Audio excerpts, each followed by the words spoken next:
Good morning and welcome back to Tires on the Road as we continue some modifications here with the Avenue. Yesterday we added the under island lights around the top, the lighting on top of the hutch. Today we're going to be installing the sound bar. It's a Vizio from Costco. I think it was $140 on sale, maybe $130, somewhere in there. You can see it sitting down here right now. I don't have it mounted. I need to put the subwoofer in. I'm thinking about putting the subwoofer behind the couch because it's wireless, but I have to have 120 volt power. If I plug it in under the table, it won't be on the inverter. If I plug it in behind the TV, it'll be on the inverter. I was thinking about trying it behind the fireplace and see how that'll work for a while, but we'll see. We'll see what happens. All right, let's get started.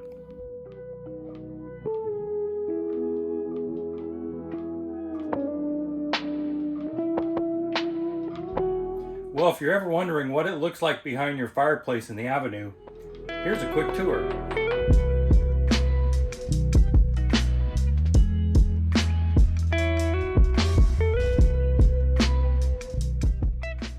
Pretty much wires and sawdust.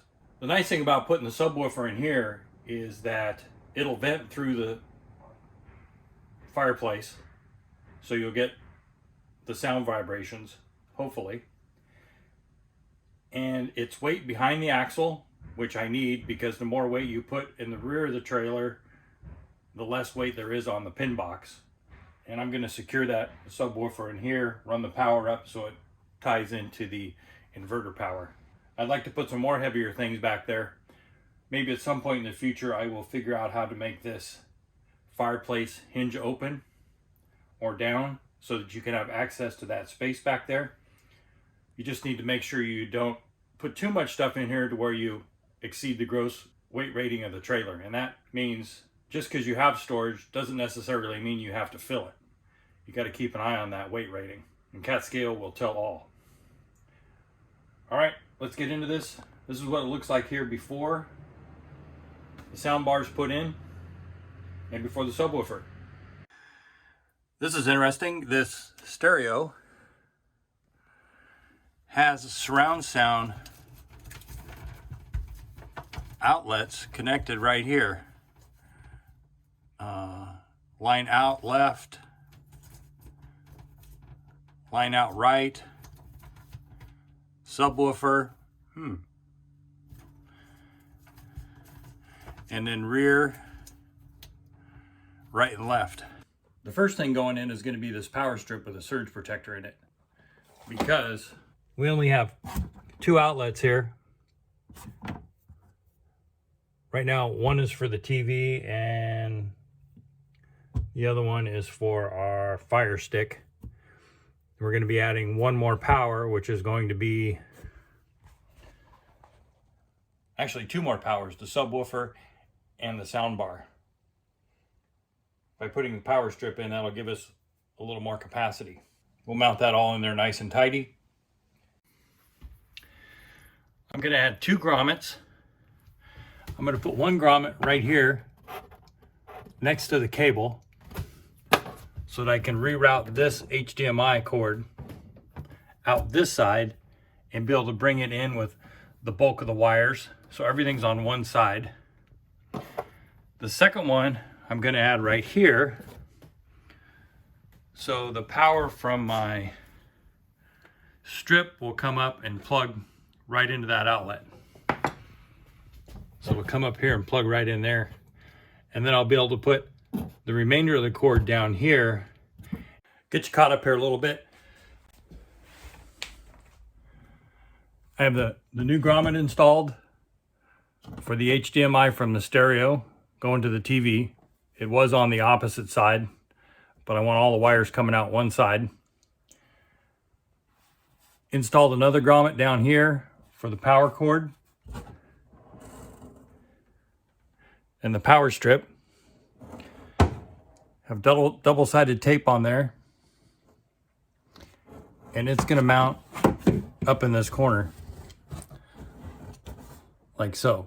That'll keep everything up high out of the field of view, so when you're looking around the corners underneath the TV, you won't see the wires of the power strip.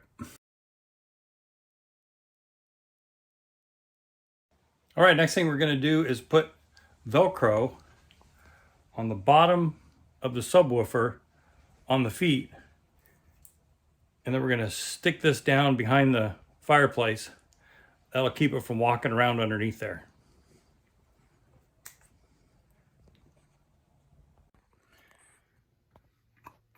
All Velcroed down.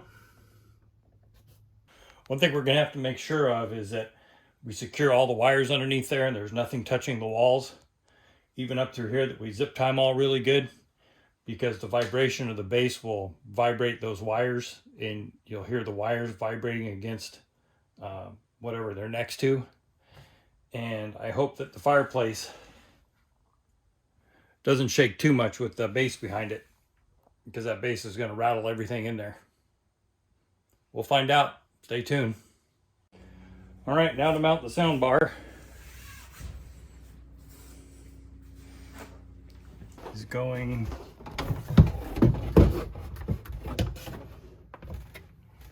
right there. Now the sound bar, I have center marked, and I have the end of the sound bar where it's going to mount. I'm going to stick this down with Velcro as well. We have the data wire coming out here, which goes up through the old hole in the box that came from the factory, and it comes over and out here. So all three of these, the two HDMIs, one from the stereo, one from the sound bar, and the cable TV will all zip tie together and come out here to the TV. This is the power coming across the back. I stuffed all the excess down here, and then this will all zip tie together real nice and tidy. Okay, we have that mounted now. I'm not going to tidy up any of the wires until I test it. Now I'm going to hook everything up, make sure everything works. If everything works and it sounds good, then I will start buttoning everything up. To look at this house again? No. I wanted to ask you to help me decorate. Congratulations. That means you'll help me, huh? Of course I will. It would be a joy. The way you are. All right, sounds like a champ. Time to button it up, put everything back. Time to clean it up.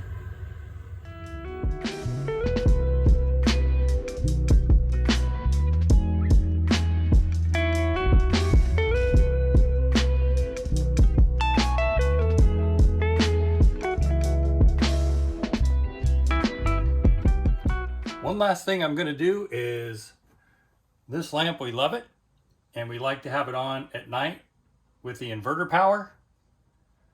I'm going to take this power out of here, and I'm going to, right now we have the spare cord stuffed behind here. I'm going to add another grommet right down here, so we can pull that power cord through, bring it over, plug it into the power strip, and that lamp will then be operating on the inverter.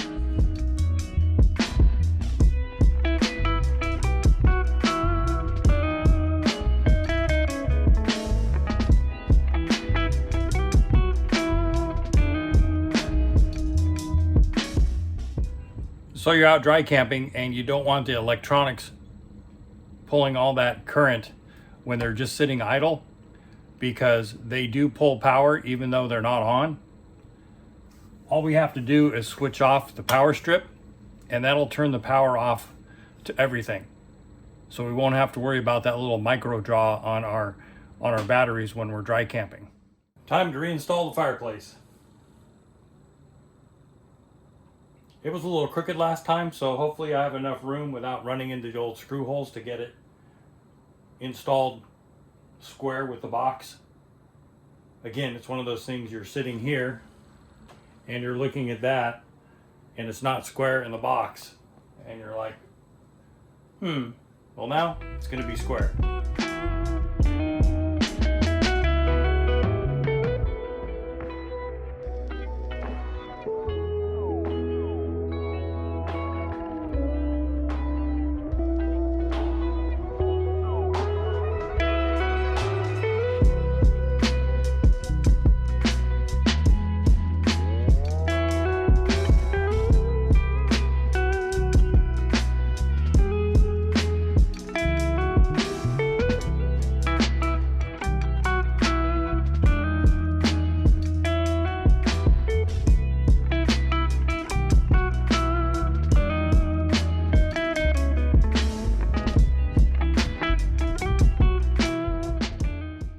Okay, today's task is to cut this reflective silver insulation material for all the windows on the door side, because when I put the rig into storage, the door side gets the sun, and this helps keep the heat out of the inside of the rig during the summer, which is not good for the inside of RVs. The high temperatures, the cooling off, expansion, contraction all the time just is not good for the interior finishes.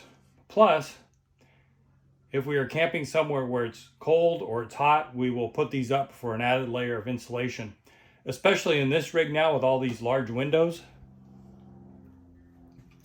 That's going to be a big factor if we're camping in those areas that are 100 plus degrees, or it's going to be down below freezing. This rig has some big windows. That's a lot of heat loss and a lot of heat entering.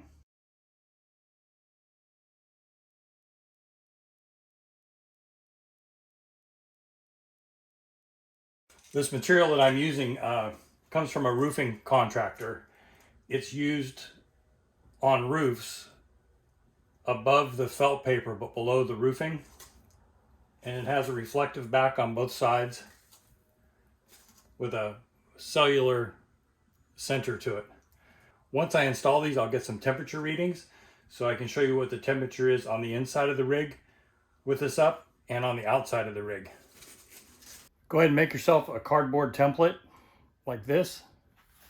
That is the radius for the windows. And then you can take that, lay it on top of your insulation material, trace that out, give that a cut, and that'll save you a lot of time cutting those angles. Now there's only, sorry, not angles, but corners. When you cut one piece, there's only two corners. The other ones will be square. That piece over there will be a separate piece, and it'll have two radiuses on it, and the other ones will be square. By the way, I'm just using a pair of scissors to cut this material with. Cut these corners off. Think.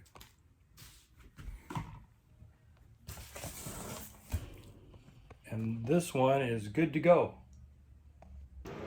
Some of these longer windows like this, where there isn't really a spot for that material to slip down into, just get yourself a little piece of Velcro, put on there, and then stick it to the window. That'll help hold the bottom in so when you're traveling it doesn't pop out and slip down. These are just little squares that I bought at Home Depot, and I cut them in half. I used the Velcro too to hold this one on the entry door.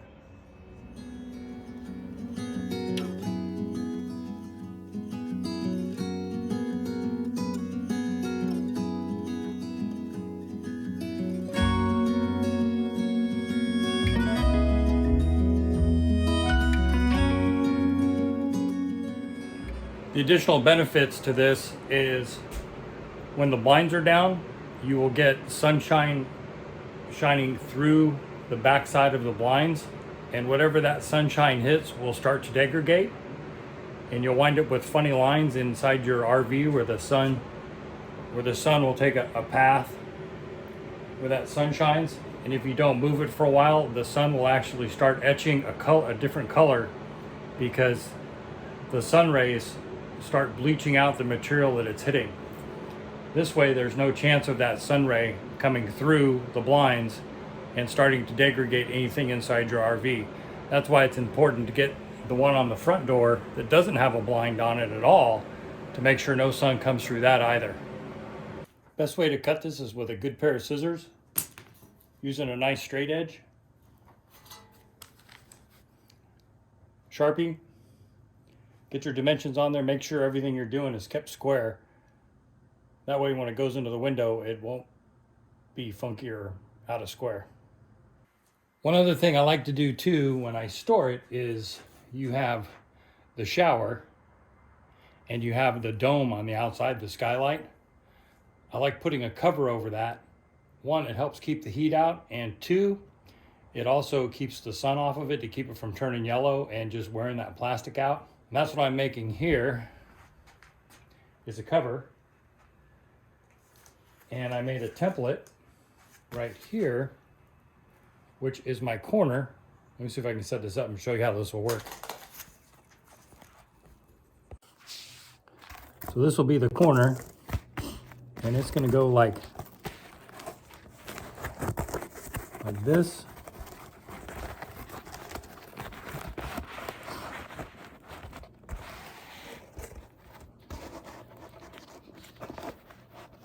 And like that there. I'll put aluminum tape over all these joints, and that will create a cover which will get Velcro and stick to the roof to keep the sun and the heat out. Right here, this is the sheet, which is going to become that cover. Stand by. So you take the handy dandy template that I just made, and we're going to lay it on top of here.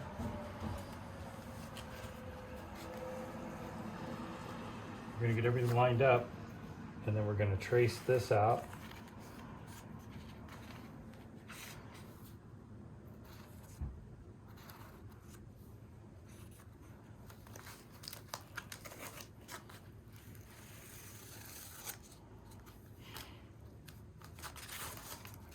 On each corner, and then we'll cut it out. And then this here, when you cut through this to get your bevel, only cut through one layer and leave the other side intact, because that's going to create as your hinge.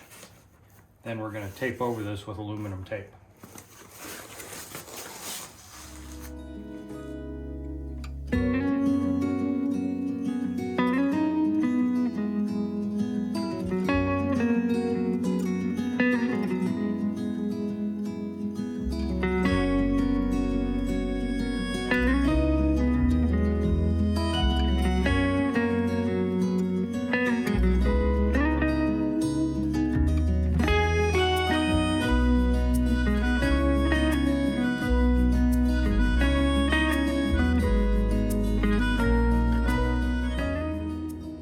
You only put this on for storage. You don't want to travel with it, obviously, or it'll blow off. But when you store the rig, put this on in the hot summer and it'll keep the inside of your rig much cooler.